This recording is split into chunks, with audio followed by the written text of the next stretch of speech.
The World Wrestling Federation. For over 50 years, the revolutionary force in sports entertainment. What's our name? Well, men on the Are you ready? Well, Here we go. Bang, boom. Here we go. Welcome to the New Generation on a Mission podcast on the Backbone Wrestling Network. I'm Tim Slomka. I'm JP. Thanks for joining us again. As always, on the journey to relive the New Generation era, to find the best and some of the worst in a wrestling time period often forgotten.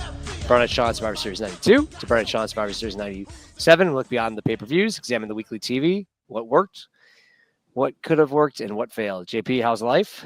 Pretty good, man. I'm actually watching wrestling in the background. Which one? The Vault, you know, like the WWE Vault on YouTube? Yeah. It's playing Mania 24 right now. So Okay. I was there, so I have to watch it. You have to watch that. I have WrestleMania 8 on. That's going to be the next one I watch. And Psycho Sid is right now in the background. So The Bubble Oath? Yeah, it's he's him versus Hogan right now. So Oh, the match is on, not the promo. Okay. not the promo, no, the actual match. The promo was earlier. I give the kids bath, and I was like, all right, middle of WrestleMania 8. So it's the tag team match, the Disasters vs. Money Inc. is like one of the worst matches of all time. I was literally like staring at it. My son's asking me questions. I'm like, this thing is so effing bad. It's just, well, I'm watching Beth Phoenix and it can't be worse. No, yes, it is. What's her name? Ashley Massaro versus Maria and I don't know what this Melina. Yeah. Well, I mixed them up, the tag, but yeah, it's the Snoop Dogg. Yeah, it's the match where they got rained on and the power went out, and it just went out. But Marina Menounos is way better looking than Typhoon. So they got that. I mean, in 2008, Kim Kardashian was out there pitching a fastball. Yes, yeah. So. I mean, that match is like secretly like loaded. I mean, which is like kind of celebrities, because even Maria was, and some TV. So I mean, that's a pretty, like, maybe the biggest, besides maybe WrestleMania 11, the most celebrities in a ring at one time. Right. So, I mean, considering how big Snoop Dogg's got, especially after the fact. I mean, he was big then, but like now he's literally like, a superstar. Kim Kardashian's a billionaire. Like, that's gonna be tough to beat. Exactly. All right, should we move on to some 1995? Of course. Who doesn't want to do that?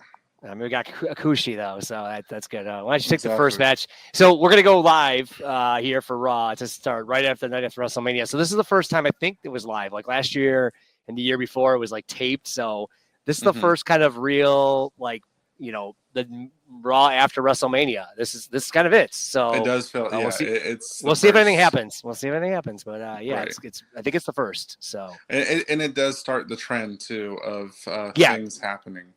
Because like in '96, I think Mankind debuts, or no, Mero debuts in '96. Somebody debuts in '96. I think it's Mankind. Well, Mero's the night before, but I think he wrestles. You're right. But I think like he wrestles there. Mankind, you're right. So I think there is. It becomes a trend. I don't know if the next couple years are live, but this is definitely a live one with like a lot of stuff happening, which I kind of didn't remember. But there is actually a decent. Yeah, there's something happens later on in the show. I had no idea. I couldn't remember it all, but. Yeah, so we start off with a decent little matchup here with Bob Holly versus Akushi. And randomly. And randomly that 1, 2, 3 Kid's back with Bob Holly. So I got my notes that he's a little slut because he's just going from Razor boy to boy. Bob Holly. Right. Yeah. Like what is this? Like, are you Razor's guy with the ninja outfit, or are you Bob Holly? Like what? I don't get it. But and also Akushi is just so badass. Like I like that they're featuring him more. He's kind of taken the Adam Bomb crown away, where like the mid card guy that's cool, but he's actually doing stuff. Owen and Yoko, and it's a fun little back and forth match to start. Owen and Yoko come down, I guess, to scope out Holly, and they're kind of like on Hakushi's side. I didn't understand this, but they didn't really. Yeah, it didn't make sense. But so they shoehorned. It seems like they shoehorned Kid and Holly to be like top contenders somehow for the tag belts. They also shoehorned Hakushi to be aligned with Yoko and Owen, I guess. Weirdly enough, I don't know what they had business coming down here for. Like it's not the Smoking Guns, right? So it's weird. But then Yoko ends up even tripping Bob Holly to help Hakushi get the win. So weird. I don't know. They didn't really explain it. Especially, it kind of takes away from like Owen and Yoko's title win that they're the aggressors here. Shouldn't somebody be coming down to like scout them? Yep. But yeah, a decent little match that never really got going, but fun stuff to start the show at least. Yeah, I mean it's a random match. It feels like a free for all match. I don't know if it needed to be on WrestleMania, but it would have been better there. Mm-hmm. And they talk about how Billy Gunn's going to be out for a while too.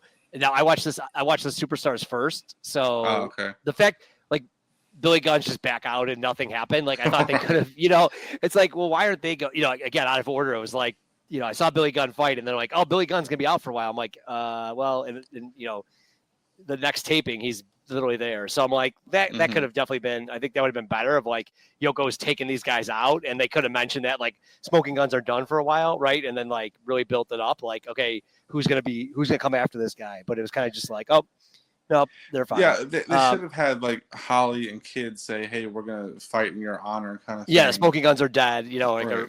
they're kind of beat up, so we're gonna try to take them out. So yeah, a little rough there, but I thought the match was good. It definitely leads to a tag match. I don't know when they announced it. I can't remember, but they announced that there's a tag match coming now. Right. Yep. Because of this. So for next week. So that kind of came good. So then we get this random Diesel interview. Obviously, throughout all four of these shows, we get a ton of prep for WrestleMania replay. So we won't mention it every time, but some of them are good. They got some of like the classic top Pendigils, and then like some of them, you got this one is I think JR, where he's very lame. He's very low key, and even Lord Al comes out and does one again. They're just not as good. Todd's the best at this, so like I don't know why they had to each guy do different ones, but they should just Todd's the salesman. Let him sell. So we get Diesel coming out for an interview. He talks about how if it wasn't for Sid, Shawn Michaels would be champion because they're playing up now that Sid cost Shawn the belt, which really didn't happen or wasn't very clear wasn't very clear, but all right, they're setting that up. It's fine. But obviously they wanted to pivot, right? Like Shawn got such a positive babyface reaction. They decided to pivot and go with Shawn babyface and Sid Diesel. So, it's just kind of the way it is. But, that's kind of what Diesel's promo is. He gets a pop when he comes out, but his promo is pretty bland, which we've talked about. And just kind of nothing there. So yeah, so they could have done this so much easier. They could have just turned Diesel heel. Yeah, like they could have turned Shawn babyface and Diesel heel. Diesel is so much like we see it at the end of '95, early '96. He's much better as a heel, right? And I do think like he could be a cool face. Like we see it later where he is a cool face, right? Like he's that, but this way he does it is not.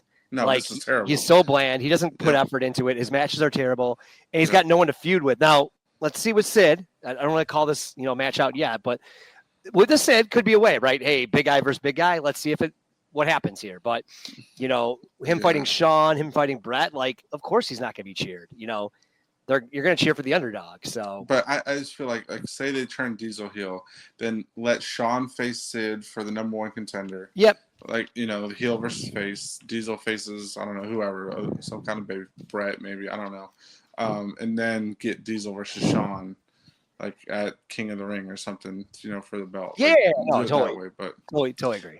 Yeah, so it was just weird stuff there. So then we get our well done, your jobber entrance in the ring, no music, and they got the World War II references with LA Powers, and they're talking about how we'd be speaking German if it wasn't for the LA Powers. So just weird stuff. I don't know which mullet is for well done, but one of them's out of control. Like just their curly '90s mullet is great.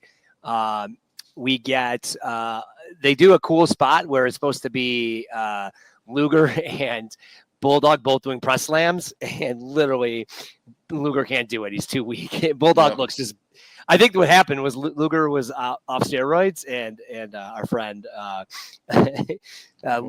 Bulldog was not, right? So they win. Well done, such a jobber team. I actually didn't know they were still around, but kind of a no nothing thing. It really makes no sense why this match happens because like they've just shown Yoko and Owen being like the now challenging Kid and Holly, so it's just too much tag team all at once. But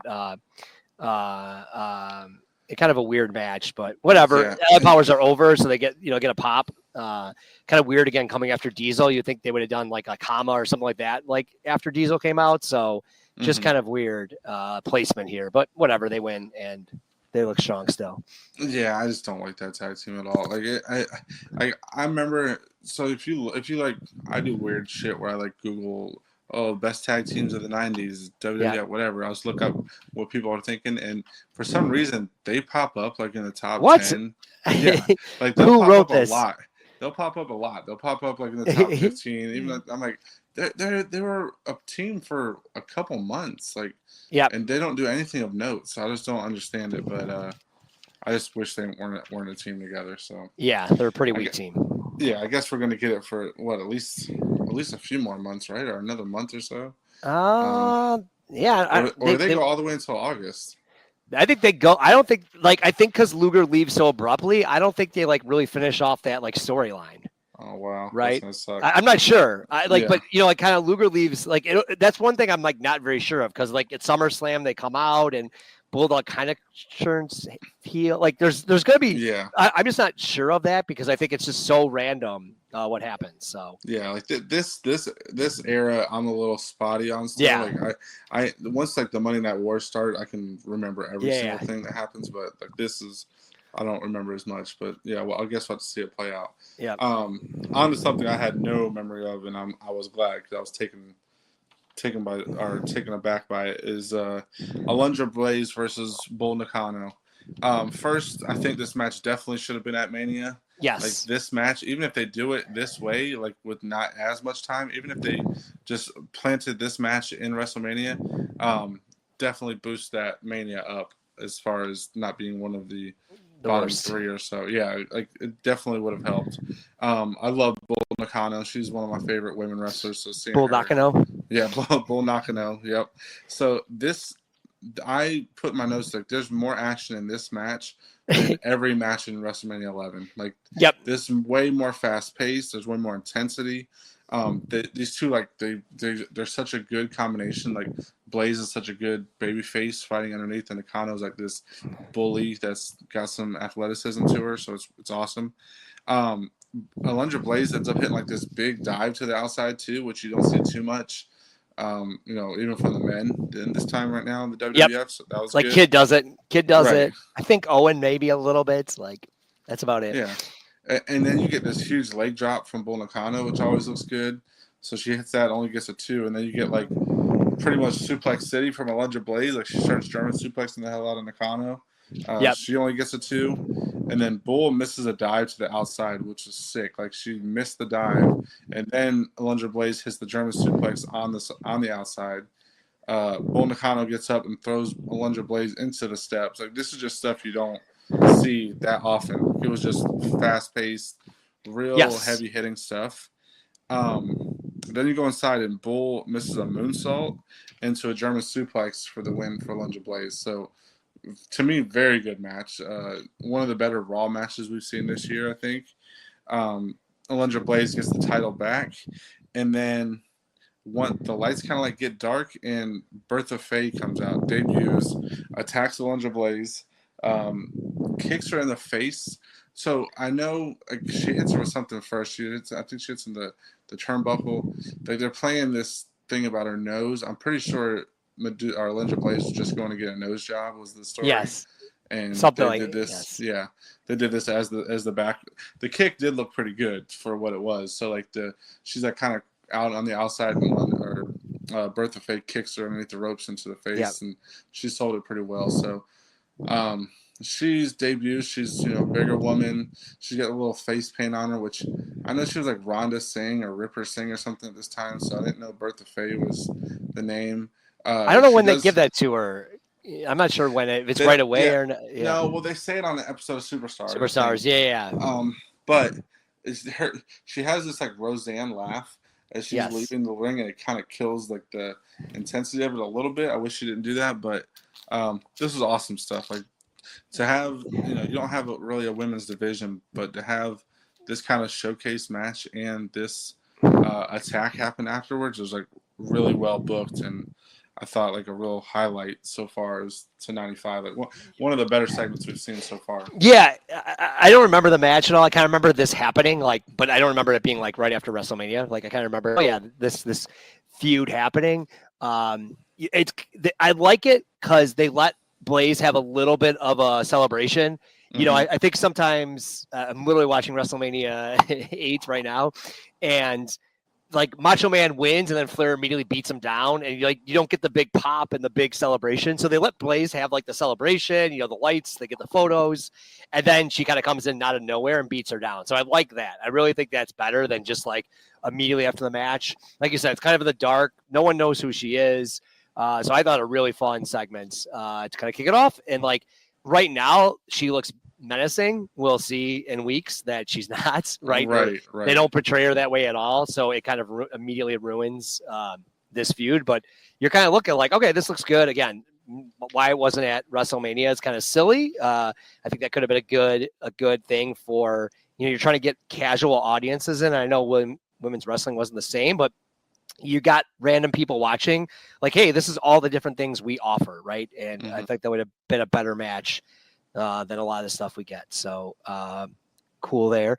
And a tag team champ, at least they got the, we kind of talked about this, like this is the live post Raw Mania, but like title change, we got a new debut, we got a hot feud, it looks like. So good. I mean, and one of my notes is that we haven't seen Bull Nakano for months either. So and Jim Cornette or Vince either says she's 300 pounds, which is a little bit much. right. We randomly then get Men on a Mission, our boys, with a quick squash. This was unnecessary. And again, my note is like, why is Smoking Guns not like attack them here? Like come out to them, and they were kind of setting that feud up, and it's just like nothing. So, that it's really random squash and no need. And then we get to the big interview. So we get Shawn and Sid. Basically, Shawn saying, "Yep, I want a rematch with Diesel, and I'll take it on." But then he says to Sid, "I'm giving you the night off." They cut to commercial, and Shawn Michaels is laying out cold, and Diesel's running into the ring attacking Sid. So really weird. I wonder if the timing was on purpose. Like I would love to read about whether that was on purpose. It kind of feels like it's that they kind of like really did like made it so like you wouldn't see it soon next week. Yeah. Yep. Of like what really happened.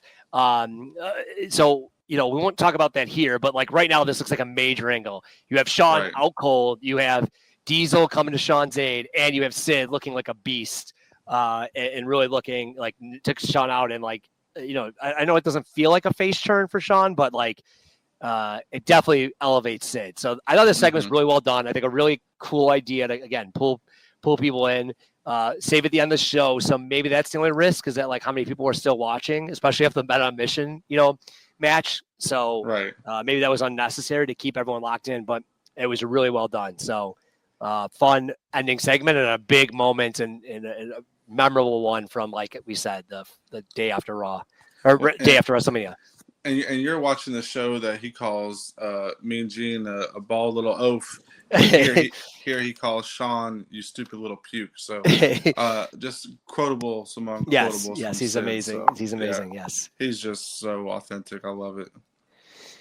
Anything else you want to add before we move on to Superstars? I think I just really surprised by the women's match and the good angle to end the show. So. And even the beginning match. I mean, it wasn't the best thing ever, but it was good. Solid. Yeah. So we start randomly. So this is crazy that they taped April 4th, and this is going to be April 8th Superstars. So we're getting like fresh Mania Superstars, which like never happens, right? This is normally back in the day, this would be taped in like February, but we're gonna get some fresh Superstars. So we get Men on the Mission randomly, just the way we watch up. They do the pin, but they kind of talk about that Oscar's gone, and Mabel, they're kind of really putting over the heel. Where Mabel, when they were coming out, says, "Shut up so I can rap." So they do the best they can, putting him over his face. But the problem is the music everyone's still into, and unless you've watched.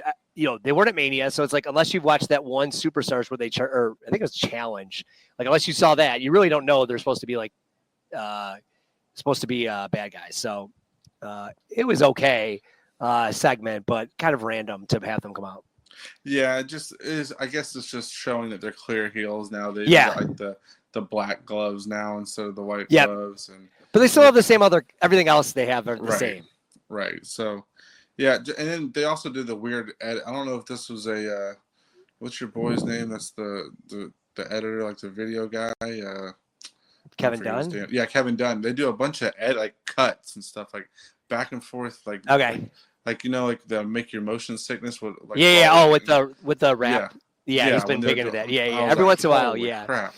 So yeah, it was pretty bad there. Then from there we get a 1, 2, 3 kid squash. So always good to see him in squash matches. And then they show the replay of the Sid attack. So I like you said, I don't know, because they show it here. I don't know if it was meant to drive people to superstars.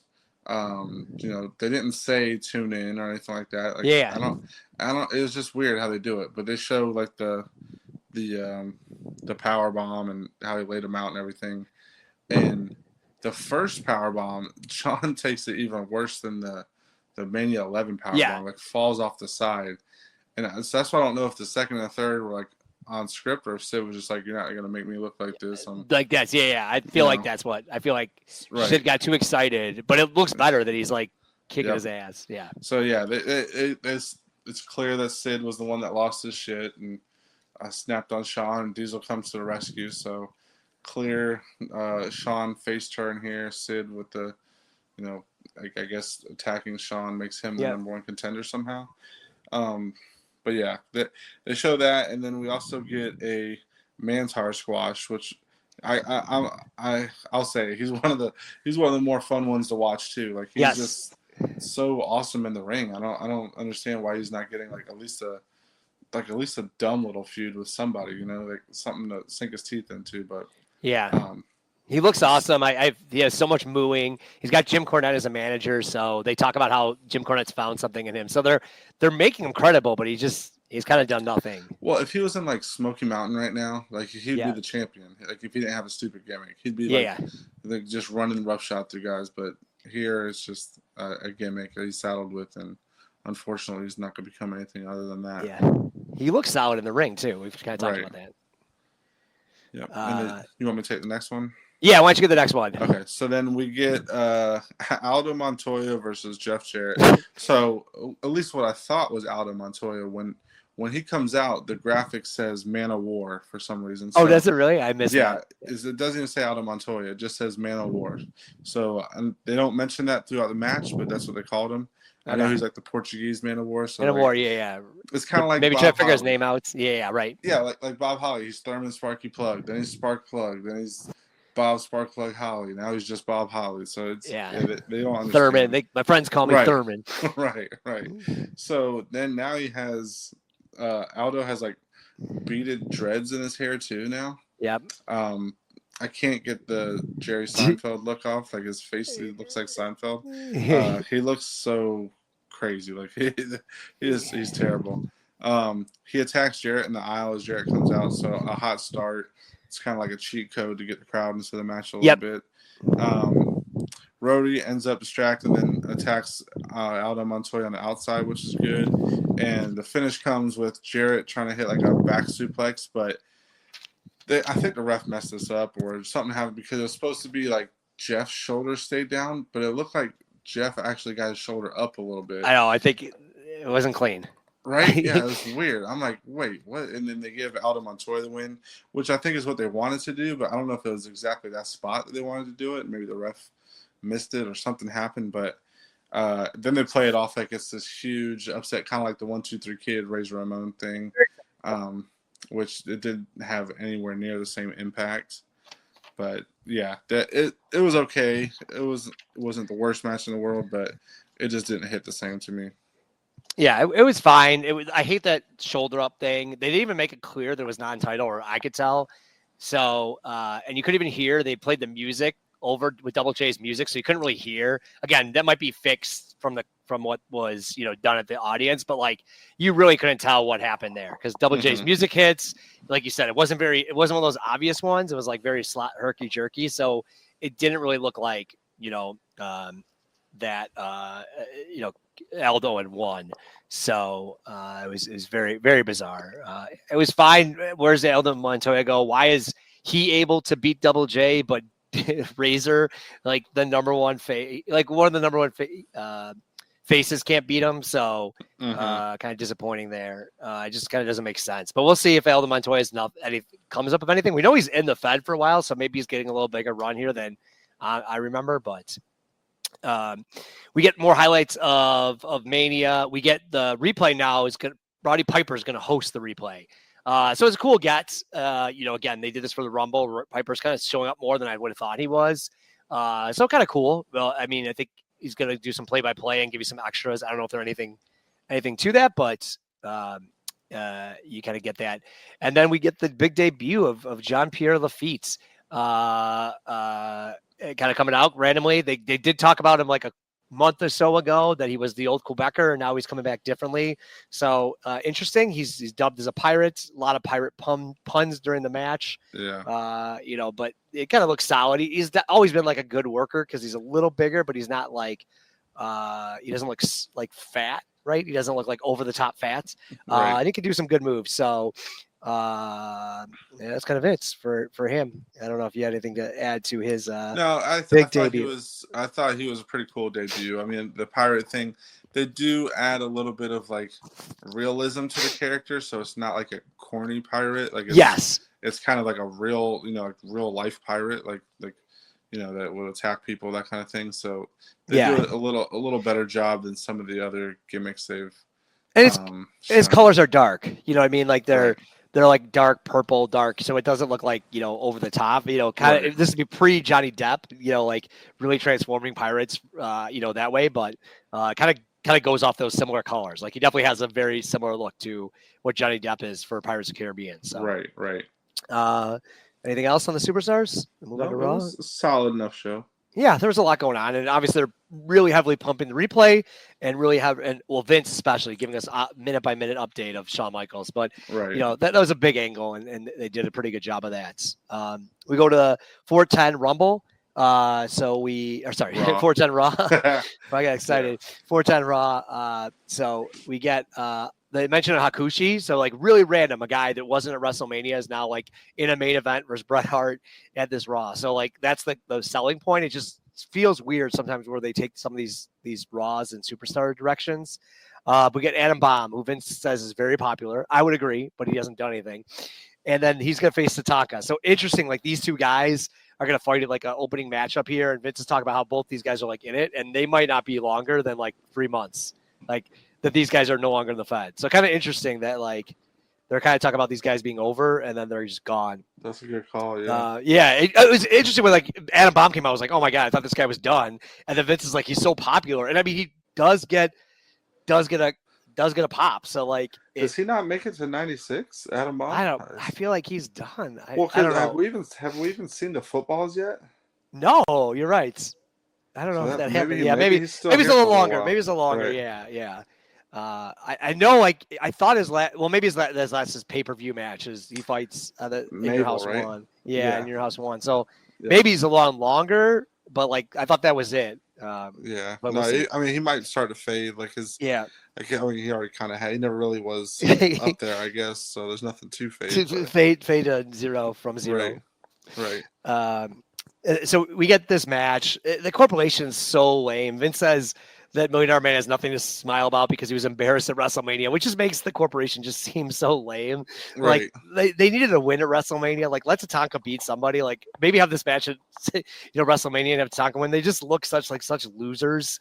And Vince is just talking about like, oh, they are lame. Like this is your number one heel. Like no one's intimidated by this loser corporation. And then we get a double count out here, which is just pointless. And I don't know the purpose of this match or the purpose of this feud or the purpose of anything. And kind of just a nothing match to start off a Raw. Yeah, it's two guys that like I have no. Like, Adam Bomb was cool. Like in my mind's eye, looking back, I'm like, oh, I loved Adam Bomb. But Definitely. He just doesn't hold up. Because of how they book him, I guess.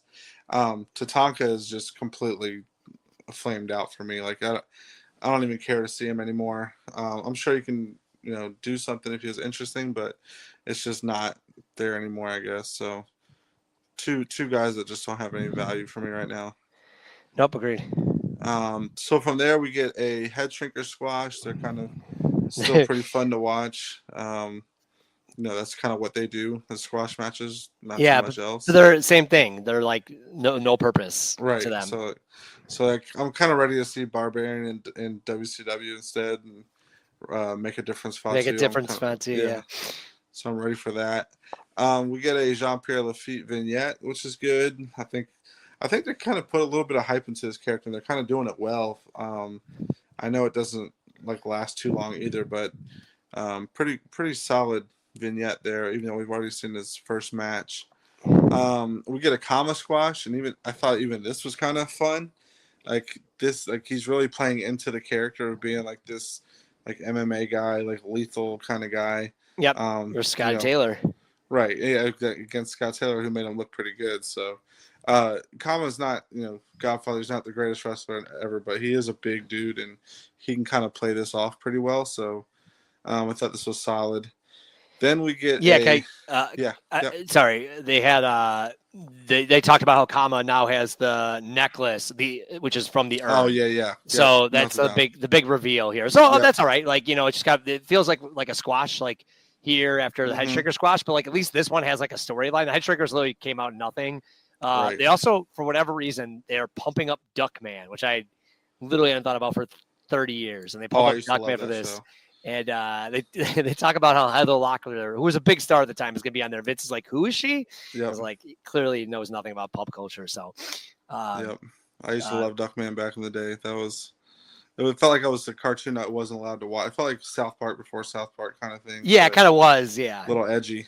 Yes, definitely. Yeah, and then we get a Bret Hart 1, 2, 3 Kid Bob Holly promo. So Bob Holly, our kid, doesn't even try to talk. He knows his place. He hands it over to Bob Holly, and it kind of makes Bret like smirk. You could tell they were like beforehand. They were like when Bret's the guy in the huddle that says, "Don't worry, guys, I got this." Yeah, I got this promo. He's the guy. The other two are just terrible on the promo. So Holly kind of mush mouths a little bit, and then Bret does this whole like gets real spirited babyface kind of wrestler 101 promo. Like if promos were in a Create a Wrestler video game or something, it'd be like one of the slots. But you could tell Bret like afterwards said, "Yeah, that's how you fucking do it, guys." Yeah. And they're just probably like, "Man, you're so fucking." They're probably like, "You're so fucking cool, Bret." Yeah. Like, God damn. Look at those shades. Look at those shades. Right. So yeah, this three not Bret. I mean, Bret's solid enough on the mic, but two others that are just like, I'll let you talk and I'll take credit for it. Yeah. It was pretty good. Do you want to do the main event match? Yeah, I'll take the match. I think I'm just trying to see if there are any other notes there. Again, we get during this both. So WrestleMania replay this is Monday Night Raw, so it's on the Tuesday, and then a ton of Shawn recap and updates throughout. And they talk about you can get an update on Shawn Michaels if you call the hotline. So they're really starting to plug that of like, hey, the hotline is the way to get actual news. I wonder if they'll ever do that about Shawn again. No, it's once in a lifetime. All right. So the main event of this match is our show is a pretty fun mix up here. You get Yoko, Owen, and Hakushi, which would be a cool little stable if they were to stick to this, versus Bret, Kid, and Bob Holly. So kind of your white meat baby faces versus your big kind of foreign heels a little bit. Looking at this, what a difference a year makes. Not only guys like Bret and Owen coming off like the world title match. Now they're in tag, or Owen's in a tag team, and Bret's kind Bob of Holly. Right, yeah, and Bret's like a mid card guy at that. Yeah, he's not even like a world champion or a contender. And Bob Holly, like Hakushi's the newer guy, so he gets a pass. But the match starts with Owen and Kid, and I love that matchup. It's real fast paced, and Kid is like the perfect opponent for Owen Hart, I think. Yoko, they're great. They're great. Right. Yeah, it's just such good chemistry. Yoko comes in and cleans up. This is what I've always liked about the Owen and Yoko dynamic is like it lets Owen shine in the match, and then Yoko can come in and kind of hit his few big power spots and get out, where this is kind of what he's limited to at this point in his career. Hakushi and Kid mix it up as well, so everybody gets like the little shots with Kid, which is good stuff. Then eventually Bret gets like after Kid's getting beat down for a little bit, Bret gets the hot tag, and he's firing on Yoko and Hakushi before Owen gets in and hits Bret with a enziguri, which is starting to become more popular move for him. Yep. Then the finish comes as like Bret gets shot off into the ropes and does like a blind tag to Holly, and then comes off the ropes for a drop kick, and Holly rolls him up for the win. So fun little match. Not anything bad, really. They kept the pace up, and they let Yoko come in to be the little bully for a little bit, which was good. He didn't overstay his welcome. So pretty solid little main event for Raw.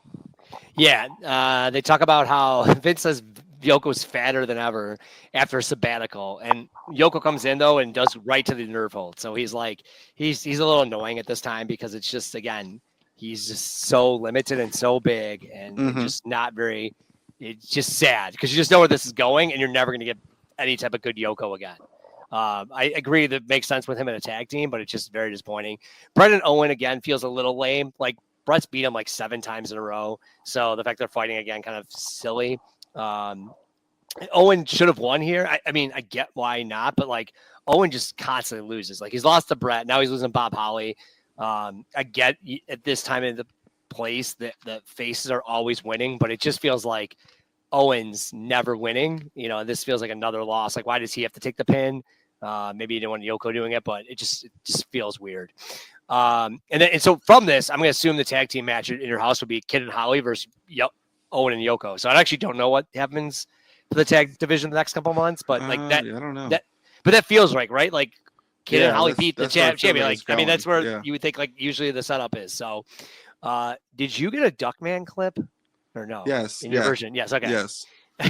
I was so confused. I was like, so me and JP right now with the Netflix debacle of Raw. Yeah. Maybe watching different versions, and so I wasn't sure. No, it's it's on the version because I have this whole thing on DVD. Still, So they show a actual clip of Duckman, and then they shoot to the crowd with everyone in, obviously handed out Duckman shirts, chanting Duckman. So heavy plug here for Mr. Duckman. Pretty crazy. Anything else you want to add on Raw? But I was so confused when I saw that. I'm like, what is happening? Well, because like the stuff I have still has some commercials in it, like some of them don't, and now I'm just. At first, I thought that's what it was. Then I'm like looking at it. I'm like, whoa, what is this? Okay, I don't remember this at all. But nice little trip to nostalgia there. Yeah, for me, so. I was just very lost. I'm like, did I miss the ending of the show? So now move on to the last Superstars. Yes, sir. 4:15 taped again from the April 4th day after, or a couple days after WrestleMania. So that's again pretty nice. So we get this little roll here. We get the LA Powers defeating a tag team. Doc Hendricks is on commentary, and I hate him. He's so bad. I hope you say the same thing. Yeah, no, I have all caps. I do not like him. I have all caps. Doc is so bad. I like him backstage. I do not like him on commentary. Yeah, he's miserable. He's just over the top, and he's just too rough. And he's trying to do like lame, over the top lame jokes. Like King has lame jokes, but he's not over the top about him. Like Doc Hendricks is so over the top with the way he does his jokes. Like it's just so bad, and I could tell like a lot of them are probably really racist if you actually probably dug into them probably. So I just can't deal with him. So you get the LA Powers winning. Then we get our first In Your House update. So they haven't really talked about In Your House at all, and then man, they really talk up In Your House. So out of nowhere, a new pay-per-view. So we have no idea what this is. They talk about how they're going to give away House. And then we have Stephanie Wyand, who we've seen a little bit here and there. I think she's more on Mania. So we're not seeing her here, but she talks about how that after all the stuff with Sid, Shawn, Diesel, that's going to be Sid versus Diesel, which is really cool. But like Sid was a bodyguard and now is in a title defense. I thought they like, again, I thought when Mania we talked about it, like I thought Sid was going to be involved a bunch and like in promos, and he was kind of like not in the Mania build, and then now he's just like jumping the queue. I get makes sense. Like if you think about a Diesel and Sid, like sounds like an awesome match, right? Like okay, this match makes sense, and should be cool and should be two big guys beating each other. But we'll see what happens. But I get why they're trying to do it. It just feels out of nowhere. Sid hasn't even had a match yet. Oh, I know. He wasn't. Period. And I don't think they didn't really bring him up like that. Oh man, this guy is the guy that like beat Hogan and you like Right. nothing. It was just like he's a bodyguard. So if you're kind of not remembering because he was in so short in '92, right? Like his run is so short. So if you don't really remember, like if you missed WrestleMania, you kind of don't know Sid's like a badass, right? Right. And so they really don't build him up, and all of a sudden he's just like, oh, he's in the title defense. Really, really weird stuff. I get why they would go this way, but we'll see. It makes sense, but it is very random. Right. You want to go to the next? Then we get a quick Bob Holly squash from there. And then to our kind of like highlight match of the show, it is the off injured Smoking Guns versus Shogun. So this is so random, right? So Hakushi is with Owen and Yoko, like they're forming this little alliance. But now he's with Quang, and they have a name. So like, where did this come from? I don't know. They're kind of cool together. Like they look cool. Like the name is cool, but like it's just like when they called Aldo Montoya Man of War out of nowhere. Like where is this stuff coming from? I don't get it. So it's a decent little match. Nothing crazy. The Smoking Guns still aren't very good. Quang like spin kicks Hakushi on accident into a roll up, and then the Guns get the win. And the Guns actually do get a pretty good pop from the crowd. I noticed that like the crowd is still with them. I guess they're just the babyface team that's been around for a while, so somebody's got to like them, I guess. And then like Shinya and they get like this argument afterwards. Harvey Whippleman's involved. It almost looked like they were trying to build a Hakushi versus Quang feud. Definitely. Which doesn't, I don't think makes sense. Who's supposed to be the face? Right. And, well, Quang is gonna have a face, but he's so. Oh yeah, but I mean, he's got Harvey Whippleman, so like, we're gonna cheer for Harvey Whippleman all of a sudden. Like, it's just very bizarre. Yeah, I mean, this time in WWF there's gonna be like a lot of changes. Like a lot of people are gonna be coming in because Smoky Mountain's failing, so some of those guys are coming in. There's going to be guys that come in from ECW. There's going to be guys that's making character changes soon. So we're going to see like a lot of moving parts. I'm just curious to see how they try to keep some of this stuff together because it's going to be a lot of stuff going on. And speaking of that, we get a Triple H vignette. I did not expect it to be this early for some reason.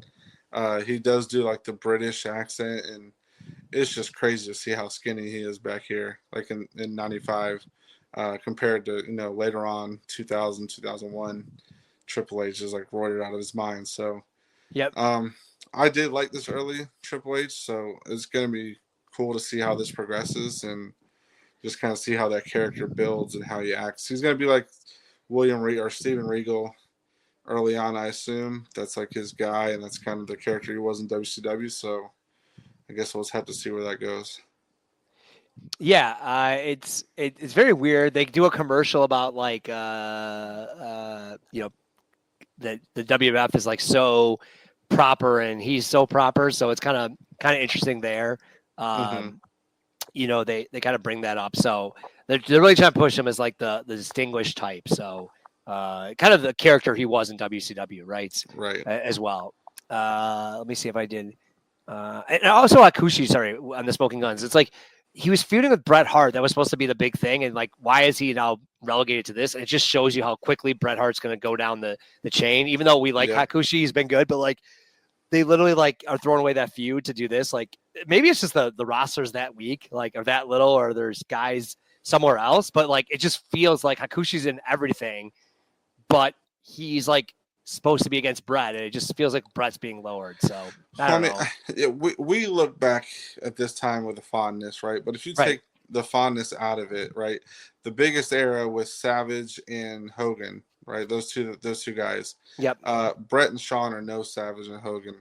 Then like the level after that with Austin and Rock, Bret and Shawn are not anywhere near as big as Austin and Rock. So like I know we have affinity for him. I know Bret's a great wrestler. Shawn's a great wrestler. I'm not taking anything away from them, but like star power wise, Yeah. You don't have that to like head the card, and then everything else from that is like, gimmicks and newer guys. So there does seem to be like a lack of star power right now in the company. Yeah, it just feels that way, right? It just feels that way, and then it feels like there's just not that many bodies, right? It just like Right. some weeks, and then we just missing. People are missing. Like I feel like Adam Bomb was missing for like a month or two, and now Right. he's like everywhere. And our next match is Adam Bomb, just randomly Yep. back. It's like I don't know. It just feels like there's not enough bodies around. Maybe Mm-hmm. there's just a lot of injuries, or the Smoky Mountain. Or was this with Memphis where they were switching guys back and forth? Yeah, I think with Memphis still. Yep. So maybe that's it, part of it. But it just it feels like there's just a lot of missing guys. So Adam Bomb does that. They really talk about how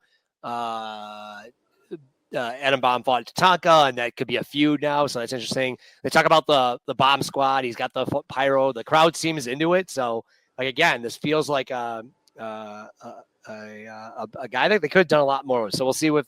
Again, I thought he was done around here, so we'll see if he stays around. But yeah, we haven't seen the footballs. The crowd's still into him, so yeah, we'll see where it goes. Then they launched the In Your House promo where they're going to give away a house in Florida. I joked with my note here says, Pratt, is that your house? Is that your house? It's a little east for me. Oh, east. All right. Well, maybe you can find it. And so they talk about how it's Mother's Day and there's nothing to do. They don't talk about the cost for the hours. So like one thing about In Your Houses early on is they're a lot shorter and a lot cheaper. So it's gonna be a 2-hour event, and it's I think half the price at least. So I kind of reading some of the Zerbers. They talk about that a lot, but it's interesting. They haven't really brought that up yet as like a selling point for that. Then we get a Henry Godwin squash, nothing there. Get a guy that's kind of randomly will show up in a big feud, fight Taker, and then like be gone for a month. And another guy that we've liked, but kind of hard to say what he's at. And then I think you need to do do you have the last skits?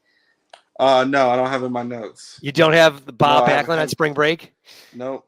Oh my god! Oh my! You got all right. Now I saw it. You gotta go back. I didn't take notes. All right. Well, Bob Backlund's on spring break, and he's still in his bow tie. He's still in a suit and bow tie, and there's some voluptuous blondes in the background. The cameraman keeps going over to, and Backlund's like, "Stay on me." And these young kids don't know what they're doing on spring break. It's so funny. He's got the white on his like the sunblock on his nose. That they kind of make fun of someone on spring break. That's like loser type thing.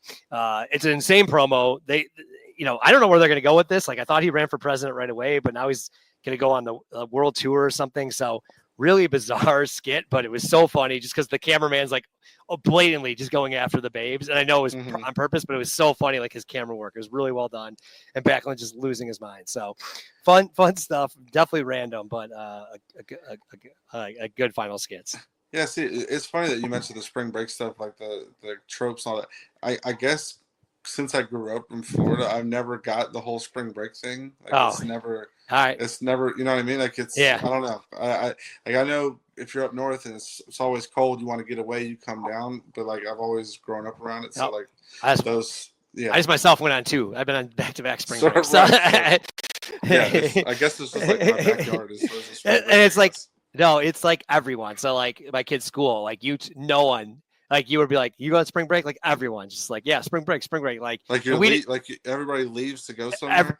Everyone. I mean, and my kids are at new school this year. So like, they're just older. Like when you have daycare, you don't have a spring break. So like we were shocked, like, oh, everyone goes. And then my street, most people are public school, which we go to a Catholic school, but so public schools was this week. I've never had easier parking in front of my house. Well, no, we have it. Yeah, we have it from school.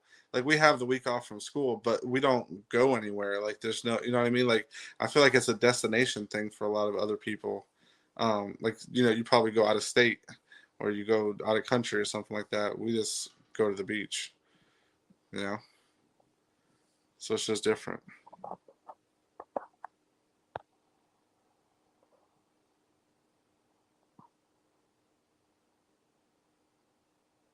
Oh, sorry. Should we move to a? Yep.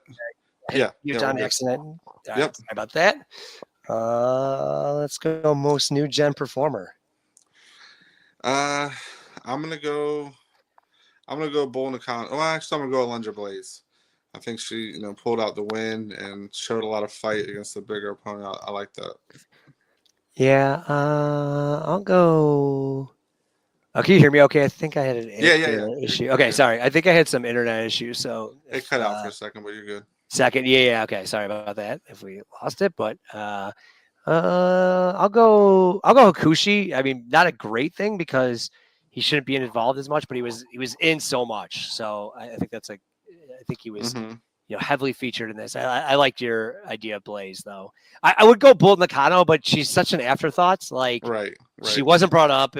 We haven't heard about her in forever, and I don't think she's back again. Right? Like not for a while at least. I don't know. Yeah, for a long time. So. Isn't Survivor Series 95? Isn't she there? I don't know. I mean, there's definitely a Japanese team, but I'm not sure she's there. Right. So I don't remember. So most new gen outfits. I'm gonna have to go with like the visual of Quang or Shogun. I guess they're called Quang and Hakushi together. Shogun, I like that. Shogun. I'm gonna actually go Lunger Blaze there. She had very like her all white with like this very, very 90s. So yep. Worst match or segments. I guess I have to go with that Well Done versus Allied Powers. Two teams I just don't want to see anymore at all. I'm gonna go Tatanka versus Bomb because it was like good call. Made no sense and just a double count out finish is just okay. Yeah. Like why do we need this? That's a good call. So best match or segments. Lunger Blaze Bull Nakano for me. Oh, okay. I'm gonna go Sid power bombing, like looking like a beast. Yeah, that's a good call. Looking like a monster, moving up the title. He actually looks impressive, right? Like I know the one power bomb like looks silly, but it just kind of looks like more.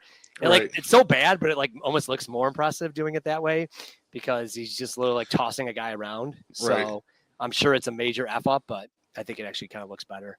Anyone stock up? I'm gonna go with him. I'm gonna go with Sid. So him involved in an angle now, and he gets jump up out of nowhere, right? Yep, and he gets a title match. So I mean, it's obviously important. Yes, I'll go Kama.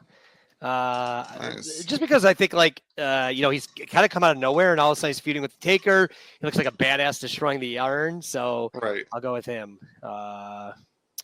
And then we got anyone stock down? Smoking Guns. They're injured and they make them work injured supposedly. So yeah. I gotta and your the last one you picked was Smoking Guns. They might be the all time. I'm gonna have to put some analytics to this stuff and see who's repetitive. But Smoking Guns and stock down is probably the most so without a stock up. And I had high hopes for them. Yeah, they have been a massive stock down participants here and back-to-back weeks for you. So congrats to them. I'm gonna go Bret Hart. We kind of talked about a little bit, like moving down to the mid card, feuding with Owen again, beats Owen again, like just kind of nothing there. He's a guy that probably has a lot more in his tank still, but just relegated to the lower level. So yeah, I can't blame you for that. Yeah. So, all right. So we just announced in your house, as one, I guess. I don't think it has a name. I don't think these have names early on, but it's in your house one, and no, nothing new, and no, they do. They have names early on because there's like the Lumberjacks and yeah, you're right. Yeah, the Great White North. Yeah. We'll have to see. Right now, it had no name, so we'll see. The first one doesn't. Yeah, it might just be in your house. It might even be in your house one. Like I don't know if they've been. So we'll see. But yeah, kind of out of nowhere pay-per-view. You have no idea what it's for. If you think about the last couple of pay-per-views, have been like King of the Ring, Survivor Series, Rumble, and this is just like in your house. We're giving away a house. So we'll see what the build's like. We'll get excited, I think, for it. I don't remember. I haven't watched in a long time. When I don't remember the build-up for him. They made Sid look like a monster. Sid Diesel feels like a big-time main event. So we'll see where this goes. And we'll be back in 2 weeks. With more Raws and Superstars, we build up to that, and then also we'll start getting some King of the Ring build. I know King of the Ring feels a little bit far away, but we'll start getting some qualifying matches very soon. So we'll see you everyone in 2 weeks. Thanks for listening to review, and talk soon. Yes, sir.